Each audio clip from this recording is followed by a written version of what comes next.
did you have like a day where like it all kind of hit you where you're like, this is how I want to design my life to be? Like, I want to be able to spend all this time with my family. I want to be able to do this, this, and this. Go to do a podcast on a Oh, random Wednesday morning. Yeah. Yeah. Was there like a moment where it all kind of clicked for you? I don't know if there was a moment. I watched my dad growing up. Like he was an entrepreneur. He ran a dental practice. Grew it to 4 locations. Ultimately made most of his money in real estate though. But he did a lot of things. He was successful, but he was busy, right? Like often, he was working his ass off, getting up before the family, getting home after the dinner time or after we went to bed. And I was like, I want those things. Like I have a high need for like achievement. I love that, but I also, I want to be present, right? Like I don't want to, pop up when my kids are 13. So I can be like, hey, I'm finally here. Welcome back, Talk of the Town podcast. Today we have a super special guest. We have actually one of our oldest clients with Simmons Media. And Oh, wow. yeah, for sure. And, an absolute all-star in the gym industry. We have Giancarlo Regni with us today. What's going on, man? How are you? Dude, that was great pronunciation. Yeah? It was nice. Yeah. Do most people get that wrong? Most people butcher that. Giancarlo Regni. Yeah, it's that was awesome. I'm impressed. All right, sweet. And you go by G? Yeah, I just go by G because Nice. no one gets that right. So That makes sense. No, for I like sure. that. So you are the owner of G Strength Training? yeah, it's G Strength. It's a small group personal training company now with 5 locations in Philadelphia. Sweet. Sweet. Why like fitness and that industry? Like what gravitated you towards that? Oof. I mean, it started way back. I was always like a chubby kid. So, I remember, being like 14 years old, just trying to do some push-ups and get rid of my man boobs. I remember those days. And, I just fell in love with it. I watched how it transformed my life through, helping me build self-esteem, build confidence. And I just decided, over time that, I can't think of a better way, to dedicate my life's work and to like share that and help other people, just kind of invigorate their lives through fitness. This episode of Talk of the Town is brought to you by Eagle Eye Ticket Management, where honest pricing meets exceptional service. No hidden fees, no surprises, just straightforward ticket prices that don't change at checkout. Plus, if you mention Talk of the Town, you can get an exclusive 10% discount on your purchase. Visit them today and experience ticket buying in the way that it should be. And what made you go your own route rather than, maybe be a trainer like LA Fitness or something like that? What made you decide to go the business route? So like most of us started off, just wanting to work with athletes. I really love sports performance, working with high level athletes. I had the privilege of interning at Cornell, working with a lot of their athletes, like the basketball team, wrestling team, football team. And, the staff was great. But, I just noticed I started picking up on things. A lot of them were overworked, underpaid. And, a head coach of any sports team, gets fired. Your job's also potentially on the line. And next thing you know, you're moving your family across the country. And, just knowing I wanted a little bit more stability, I wanted a little bit more control over my own destiny. I decided the private sector was the route to go for me. And then, my next internship was at a sports performance gym. I ended up, earning a job, doing a really good job, and I got hired eventually. But I had a pretty bad experience. I ended up working for a guy who, showed me everything I needed to know about how not to run a gym, and I didn't appreciate it at the time. But those skills, those lessons would eventually, serve me later in running my own company. Yeah, for sure. You know exactly what not to do. Let him learn the hard way. For Absolutely. sure. For sure. And then kind of like, so how do you go from, deciding you wanted to do it yourself to actually then, like, getting a, physical location, having a space to train people? Like, what is that process like? Oof. Well, yeah, I mean, it started as I started going to parks, training people at parks, going to their houses. Back when I was first starting out, I was working out of a, I was living with my mom right out of college, so I was training people out of like her little clubhouse in in the development. It was like a 55 and up development. I sent an email out and I was like, "Hey, I'm a personal trainer. I live with my mom in your neighborhood. You It's want pretty smart, actually, dog. you want to train?" Yeah, and 3 people were crazy enough to say yes, and just got the ball rolling from there. I was also Lyft driving, trying to sell everybody who got in my back seat on personal training. Yeah, I was largely unsuccessful. Most people said no, but I got really good about talking about what it was I do, and dealing with rejection. I think it was really important. Again, didn't appreciate it at the time. I was just pissed. Everybody was saying no to me, but it it encouraged me to keep going, and I started to get really good at talking about about personal training, selling personal training. And, eventually I started to build up a clientele, moved into a 1-bedroom apartment in Philly, turned the bedroom into, a one-on-one personal training studio. So the bedroom had like a squat rack, dumbbells, and any other knickknacks you would need to get the job done. And I ended up building my clientele up to about 28 people. I was working like 60 hours a week. Uh, it was awesome because I was like really excited about, okay, like we're going places, like it's building, but I never went outside and my quality of life was terrible. I was just working 6 days a week, 60 hours a week. And my my now wife moved in about 6 months into me doing that. I'm And sure she loved that. yeah, before that, she was, coming to visit. I'd put in I'd throw out like an air mattress, and then when it was time for her to move in, I got like an IKEA bed and put it in our kitchen. We lived like that for like almost a year. I love it. That's how I knew she was the one. Yeah, no, that'll you guys can get through anything after that. Right, right. I was like, if she's willing to tolerate this right now, like there's nothing. What can happen, right? Yeah. And so I knew that wasn't going to last, right? Like I knew that wasn't sustainable. Eventually, I started looking for commercial spaces, and we found something at 4th and South. It was about 700 square feet. It was a fabric shop. We turned a fabric shop into a gym, and started running small group out of out of that location. So that allowed me to kind of hire a staff, get off the floor a little bit, work on the business, actually build a business versus just being the one doing all the training all the time.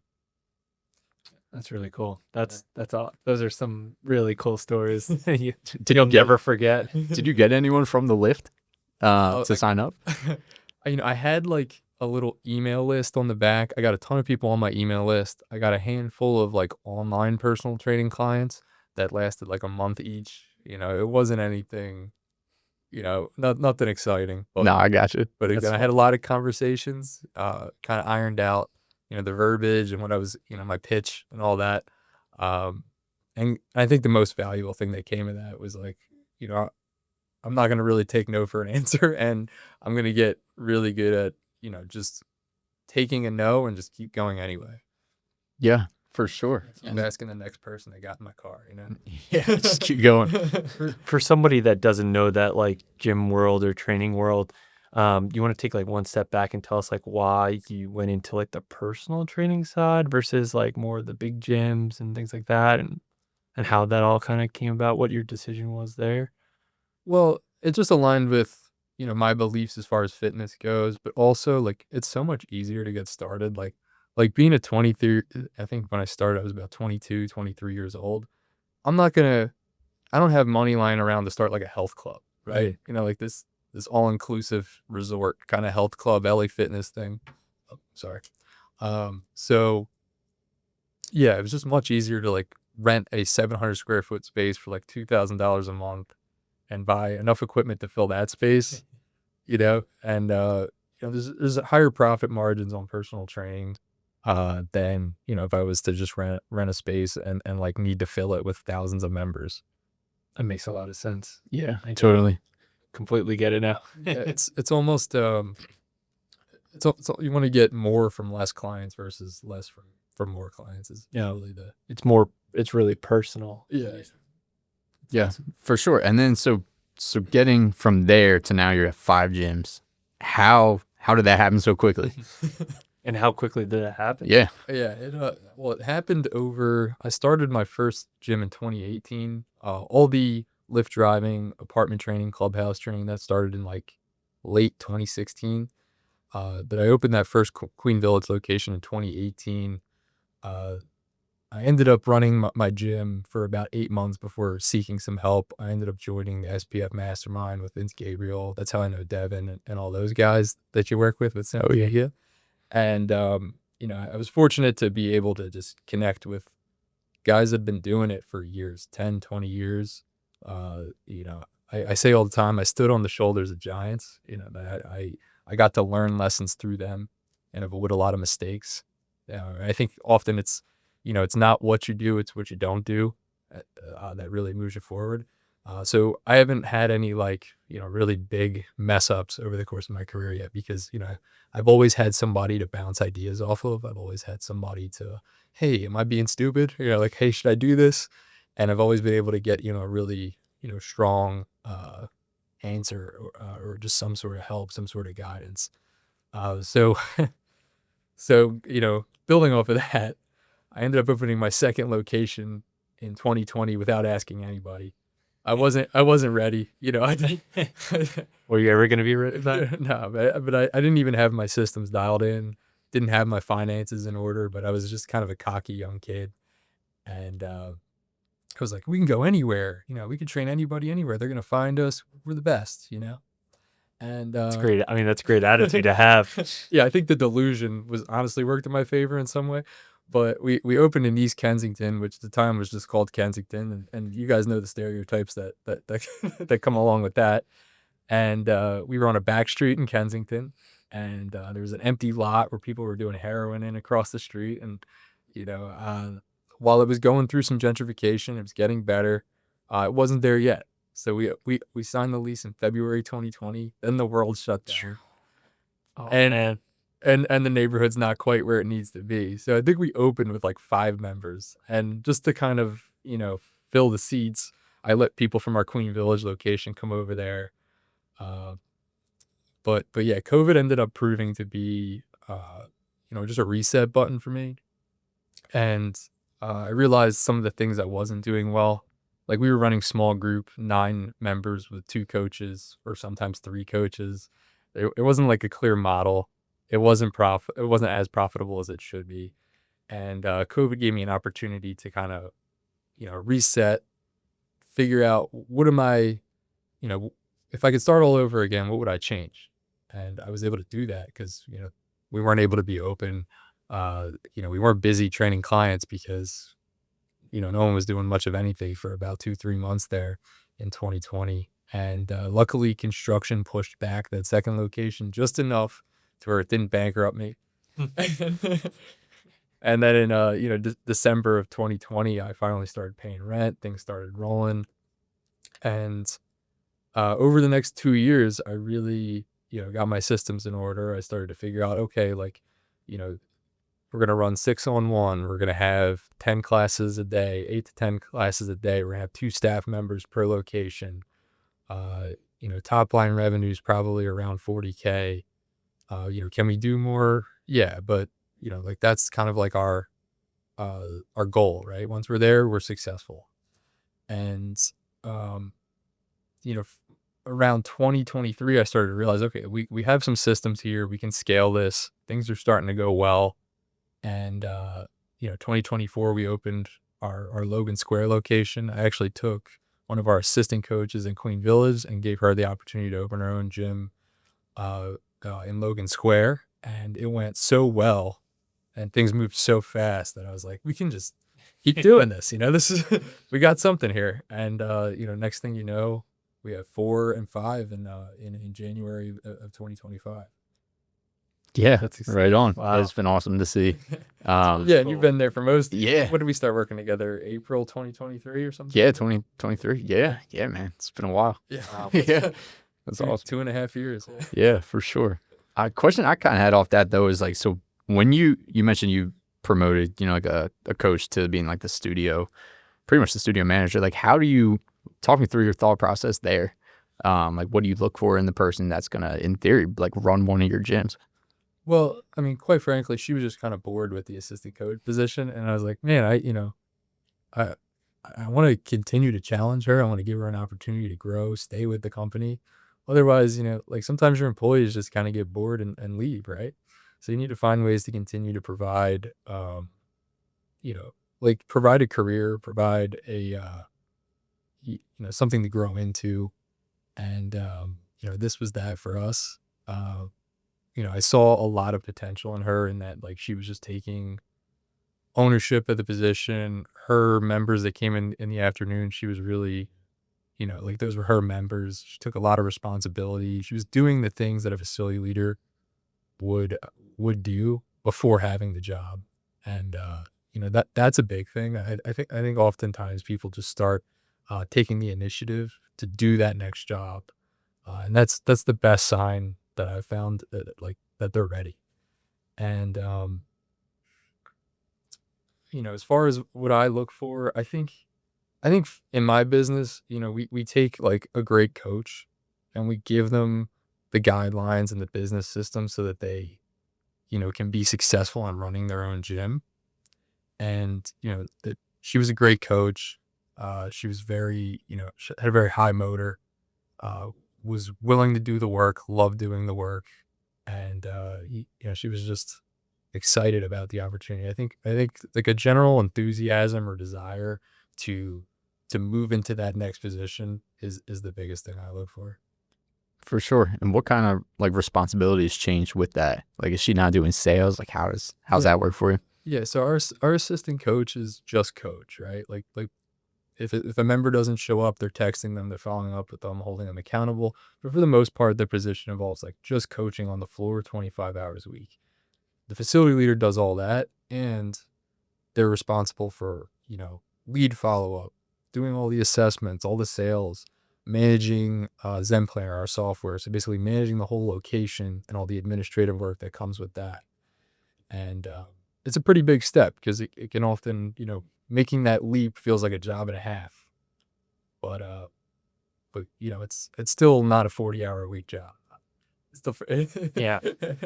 my general rule is like, like if you can get the work done, you can do it as fast as if you become more efficient, like good on you, and it doesn't take you 40 hours to get it done, and we still get the same result, like that's awesome. Yeah, no, for sure. That's a great way to look at it. We reward efficiency. Yeah, no doubt.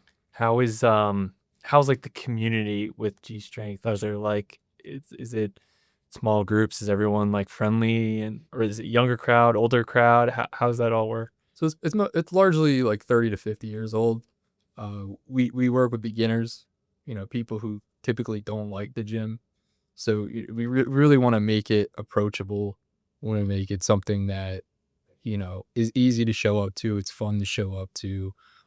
We don't have people puking in trash cans or anything like that. You don't? It's very, Yeah. it's very much like a stimulate, not annihilate approach to fitness. And, we want people to be able to do whatever it is that's required of them the rest of the day.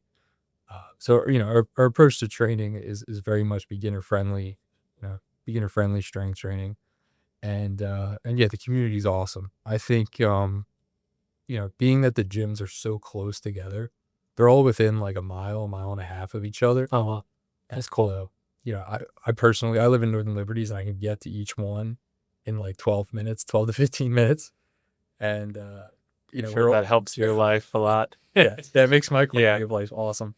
But it gives us a lot of opportunity to bring everybody together. We have tons of events that, you've been to, the pump and run, Oh yeah. the that's G Strength games. Like it gives us a lot of opportunity to bring everybody together. Oftentimes there's a charity involved, some sort of fundraising. So we're coming together, we're working out, which, we know puts everybody in a better mood. And we're also, doing it for a great cause, right? So, just, 2 or 3 opportunities throughout the year to do that, along with the small group personal training sessions that are happening every hour of the day. It makes for a great community. And honestly, like, like I look forward to going to work every day because, most people, you walk into one of our gyms, they're happy to be there. They're working on something, they're building themselves up. And, yeah, I mean, what more could you ask for? Yeah. No, that Yeah. sounds pretty awesome. Like, Yeah, I mean, I will say It's pretty sweet. we work with a lot of gyms, but like the G Strength community is second to none. That's a top tier group of people right there. All the events there, it's always a blast. Yeah, I That's one feel of my like a lot of favorite people things. are looking for that too after like COVID, like groups to hang out with or people like that are similar mindset and trying to get motivated, especially when it comes to training and strength and stuff like that, I'm sure. Yeah, it's kind of like we've created a third place for people. Like they have home, they have work, and they come to G Strength, and they have their friends and the community that they built there. That's super cool. That's awesome. Yeah. So why so obviously your gyms are all in Philly. What makes like the Philly market unique with fitness? Like what are some things maybe you saw coming and or didn't see coming now that you're in the game pretty deep? I think something that's awesome that's definitely worked in my favor is like Philly loves a hometown hero. Like so Ain't that are true? they like they don't like all these there's not many franchises moving into the city. And if there are, they're only in like two neighborhoods, like Rittenhouse and Northern Liberties seems to be like the most has like the most different places you can go for fitness. Um and I think Philly just loves supporting a small business, someone who's local, someone who's, doing things in the community, lives in the community. Um and yeah, I have definitely, at times it just feels like, because I've grown up here, I have a lot of connections, I know people. It feels like people are rooting for me. And that, that definitely feels much better than the alternative. you Yeah. know? No, that definitely helps for sure. But also the other thing that's worked in my favor is I don't know why, but no one else is really doing small group personal training. And if they are, they're not marketing it as the main thing or the only thing. I think they're just kind of like, hey, it's also on the menu, but you can do whatever you want. Whereas Yeah, we're it's just a kind of huge like, net. I feel like if people are looking for that community, like we talked about, like they want to get into that and they want to make it the main thing. yeah, but also the like the cost dynamics of it is like personal training is gonna be like 150, $200 an hour in the city. We're providing a very similar experience for about $40 a session if you do the math. And there's a very large group of people that are a much larger group of people that can afford that versus the one-on-one personal training. And it just makes for a, you know, it allows us to serve the masses, much better than if we were just like a one-on-one training studio. That makes a lot of sense. Yeah. What kind of trends are coming to the industry and are there any like kind of gimmicks out there too that you're seeing? Yeah, I think just recovery in general is a funny thing right now. It's like people are just more in love with the recovery from the workout versus actually doing something hard. Um, That's so true. I feel like that's all I don't see people working out anymore. Yeah. They're just recovering. That's all you see. You got your sauna membership, you got your, cold tub membership, you got your Normatec boots, but like you worked out twice or like for like 30 minutes or you just, you stretched or something. But yeah, I think you know, I think there's much more of an emphasis on recovery these days than there is on the actual training session. And I think, uh, the sad result of that is people just don't really train that hard. Like people don't work that hard during their sessions. Um, we try in our gyms, we're trying to constantly like, look for opportunities to challenge people more. But I would say just in general, like looking around like your run of the mill gym, membership gym, you just see people kind of like, it's like, are you even sweating? Or like, was that even difficult? Or are we just going through the motions and then hopping in the massage chair because it's fun, or, taking down the sweet treat after at the cafe, that has like a spritz of protein in it. That's so true now. So it's so cliche these days. It's like it does make sense. It does make sense. And if there's like, so say there's somebody who's like looking at G Strength, they kind of want to like a preview of your workout philosophy, your training philosophy. What is that? Like, what can people expect at maybe their first session training at G Strength? I think, the biggest principle is, meeting people where they're at. So, like we like to start everybody off with a free one-on-one assessment. So we just put people through like a movement screen, see how they squat, see how they hinge, uh, and just kind of, get a feel for how they move, where they're at fitness wise. What does day one need to look like to start them off with a win, make them feel successful on day one so that we can build upon that.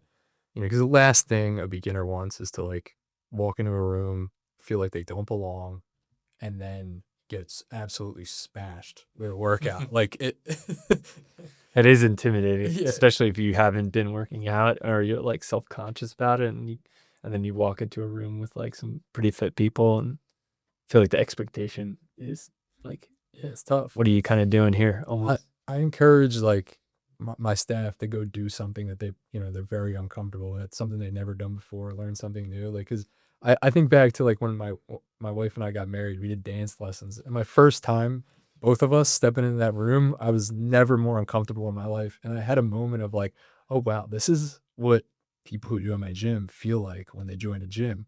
So I think we need to be conscious of that at all times, and it's like anything we can do, whether it's greeting them at the door by name, making sure they know that they're in the right place, um, and then just kind of making everything approachable, at least gradually, challenging them and starting off with something that they know they can do, or that they can build confidence with. I think is super important. Yeah, totally. That makes That, a lot of that's sense. so special. Yeah, I mean that totally makes sense to me. And it's like the little things. It sounds like you really have dialed it in, like got your systems in place, because that's the little fine tuning that I think makes all the difference at the end. I'm sure. Yeah, I think just like not being awful is such a big part of personal training. Like people need to want to spend an hour with you. If like, be friendly, smile, and just be willing to adapt. The training session, right? Like if something doesn't feel good, change it. Find something that does. Care enough to get them there. Yeah. Yeah, that makes a lot of sense. Yeah. Kind of taking it back to like the business side of question I had was, so obviously we talked about like you started with, the one gym, now you're at 5. What were some of the lessons that you've learned along the way to where you're at right now?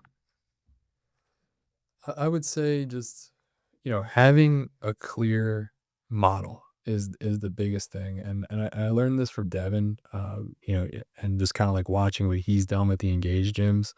Um, you know, I started to realize like I have everything in place to do this.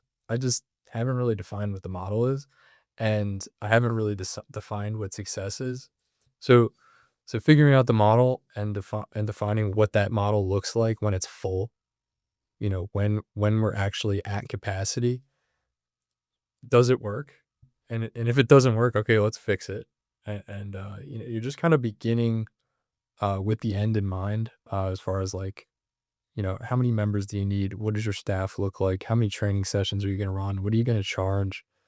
Um, how much square footage do you need to run that model? What can you afford as far as rank goes? And just making sure you know those things before you even get started.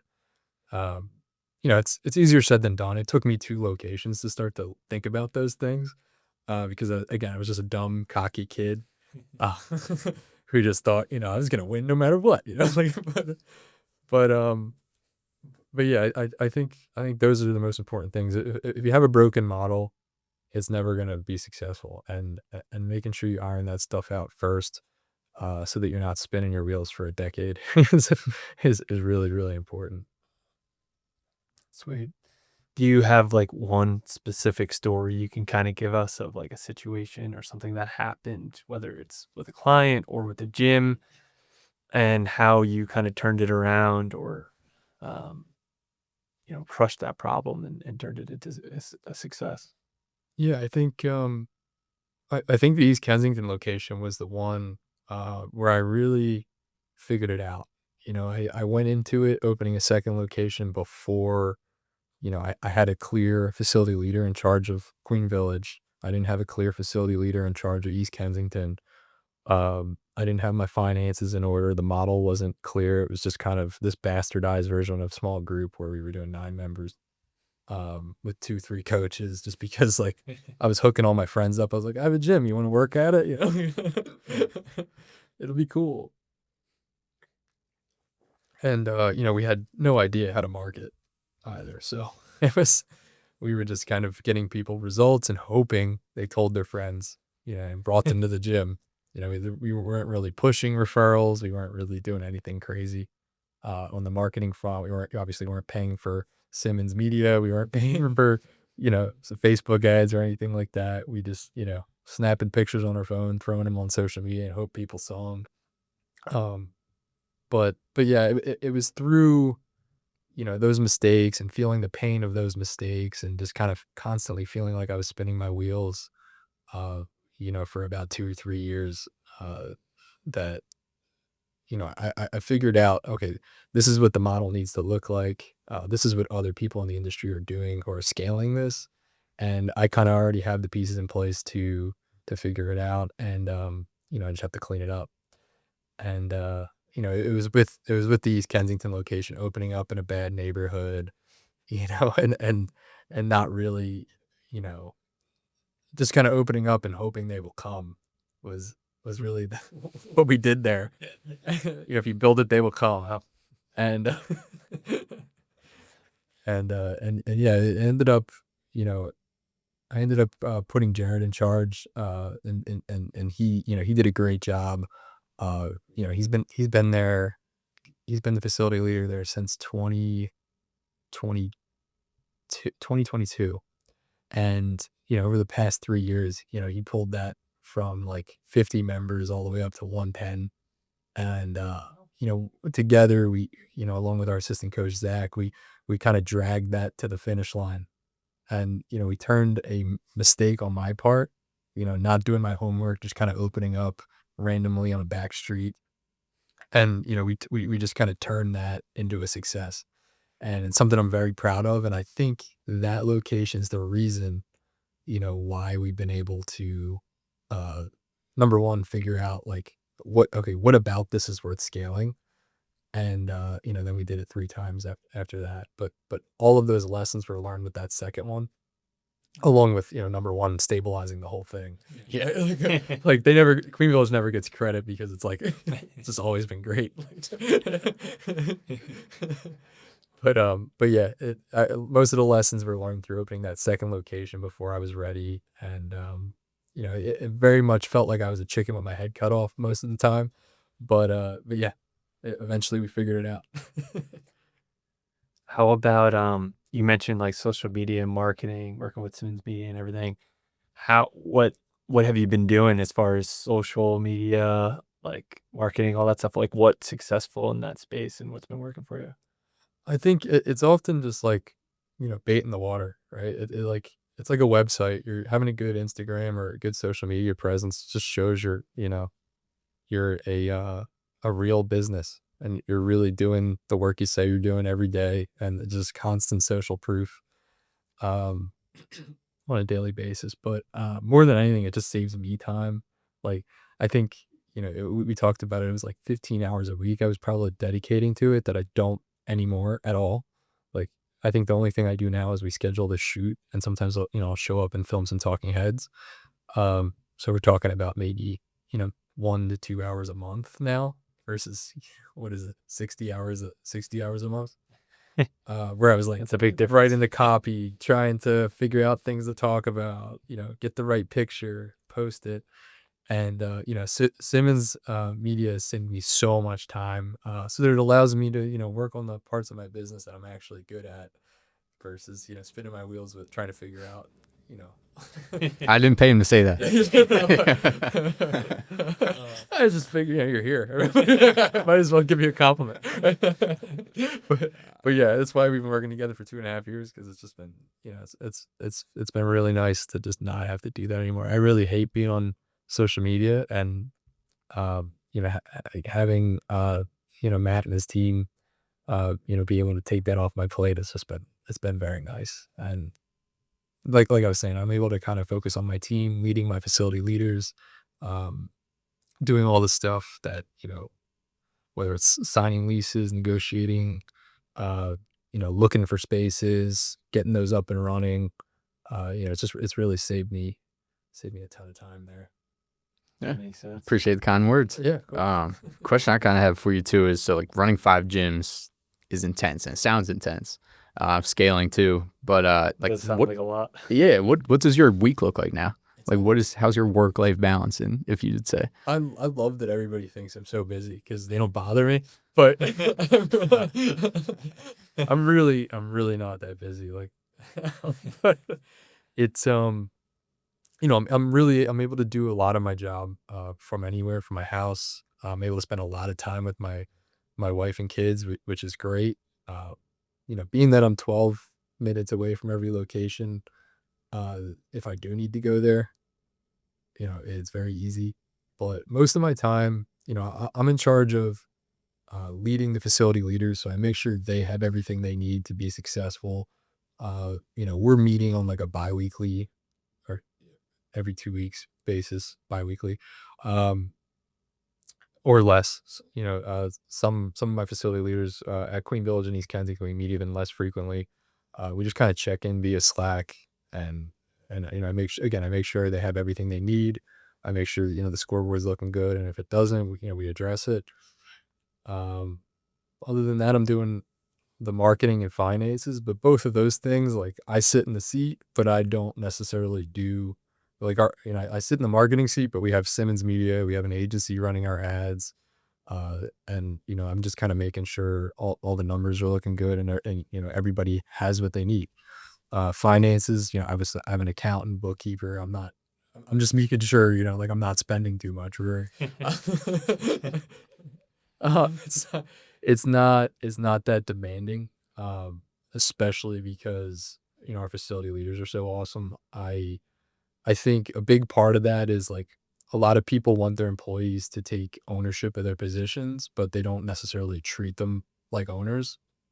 And something we started doing about 2 or 3 years ago was we started paying our facility leaders based on the revenue of their location, so that, they feel like they're owners with guardrails, basically. It's like most people would start their own gym and not have as good of a situation as potentially a facility leader at G Strength has. And you mix in the fact that there's no legal liability. Like, they can just not work there anymore. Or, like, their name's not on the lease. They're but they also have the potential ceiling of, just how hard you work, you know, is correlated with how much you make. And yeah, we have facility leaders making six figures, and it's you know, I'm really proud of, our staff retention, and how much, we've been able to really build careers for strength and conditioning coaches in an industry that's just really, that there's not even benefits in most businesses. So, like, it's I think it's a big part of it. It's like, okay, treat your staff well, uh, retain your staff, do everything you can to take care of them, and in turn, they will take care of your business. They will take care of your members, and it makes for a pretty solid business, but also just like a fun place to go to work every day. And I was telling them, like, our whole team at the last meeting, I was like, man, it's just like, I appreciate you guys so much because you make going to work fun. Like, I wake up every day looking forward to doing whatever we have going on. And I appreciate you taking ownership of the business, and treating like each of them treat their location like it's theirs. For sure. That's powerful. Yeah, that is awesome. I love that business model too. I think that makes so much sense. Did you have like a day where like it all kind of hit you where you're like, this is how I want to design my life to be? Like, I want to be able to spend all this time with my family. I want to be able to do this, this, and this. Go to do a podcast on a random Wednesday morning. Yeah. Yeah. Was there like a moment where it all kind of clicked for you? I don't know if there was a moment. I watched my dad growing up. Like he was an entrepreneur. He ran a dental practice. Grew it to 4 locations.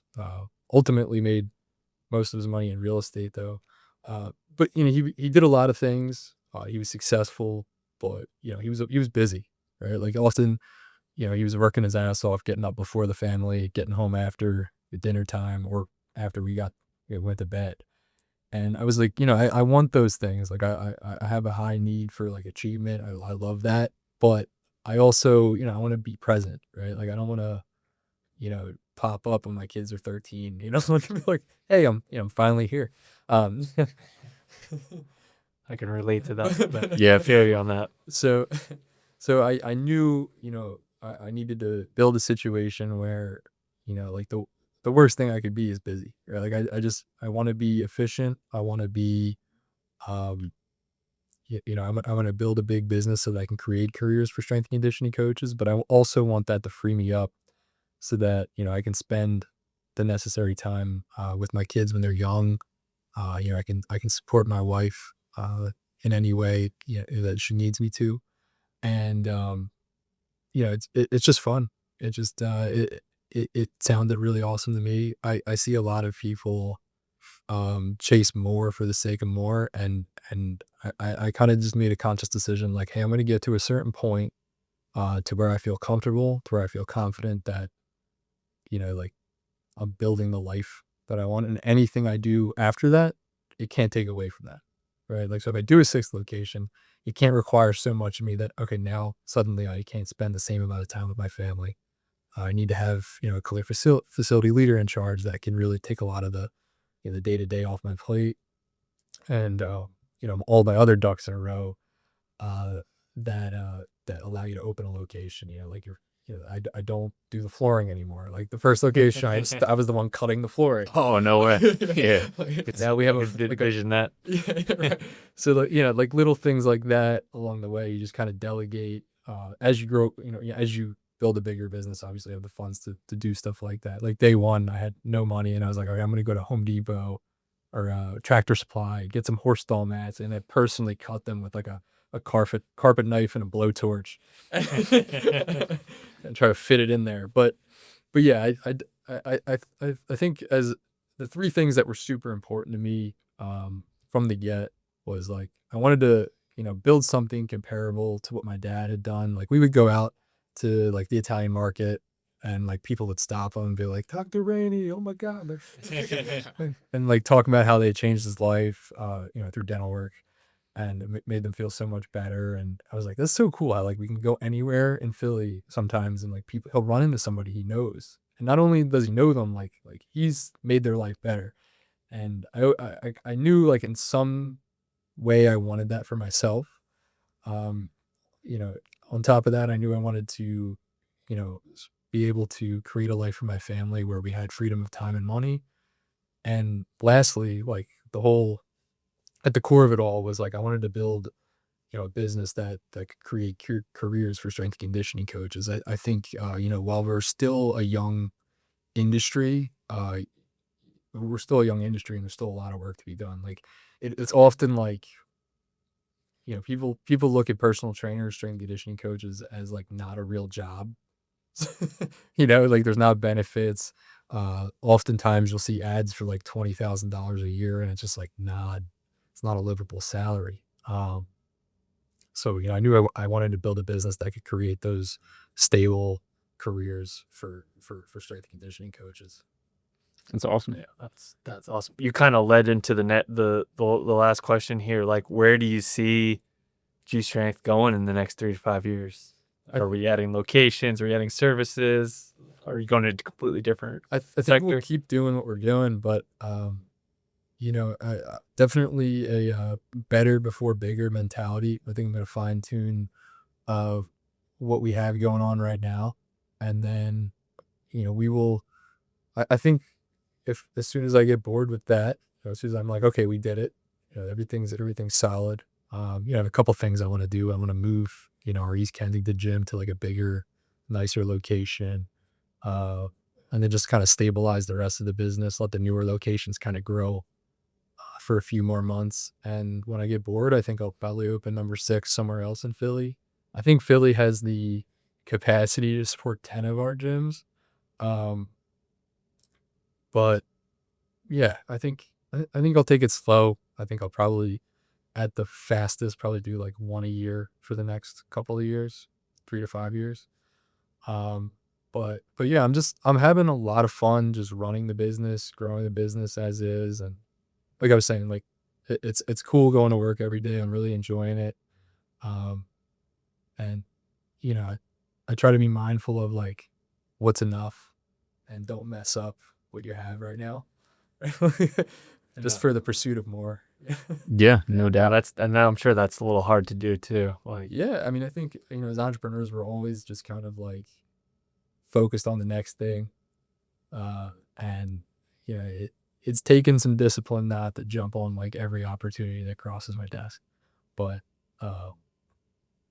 like I said earlier, I think it's often it's what you don't do that that is more important sometimes.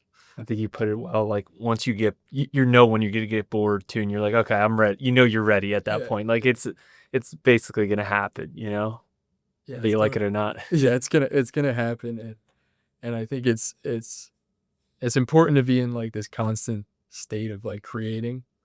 How you choose to create, I think, is the challenge, right? Yeah, You're- no doubt. You don't want to get complacent. Yeah. But you also don't want to just, return to that state of running around like a chicken with your head cut off. It's a delicate balance. It is. Sweet, man. Well, I mean, this was great. Thanks so much for coming out here. If anybody wants to, if there's a young gym owner or somebody who wants to join G Strength or learn more about it, where can they find you? Our website is www.g-strength.com. You can also find us on Instagram at G Strength Philly, or my personal one's just Real G Strength. Yeah, I'm available. If you have any questions about, getting started in the fitness industry, or, working at G Strength or opening your own gym, I'm happy to talk shop with you. I really enjoyed it. I have a lot of fun with it. So Sweet. let's do it. Our Philly people, come on. Yeah, Get yeah. out there to G Strength. Hit up G. Awesome. All right, man. Sweet. Awesome. Thanks. Yeah.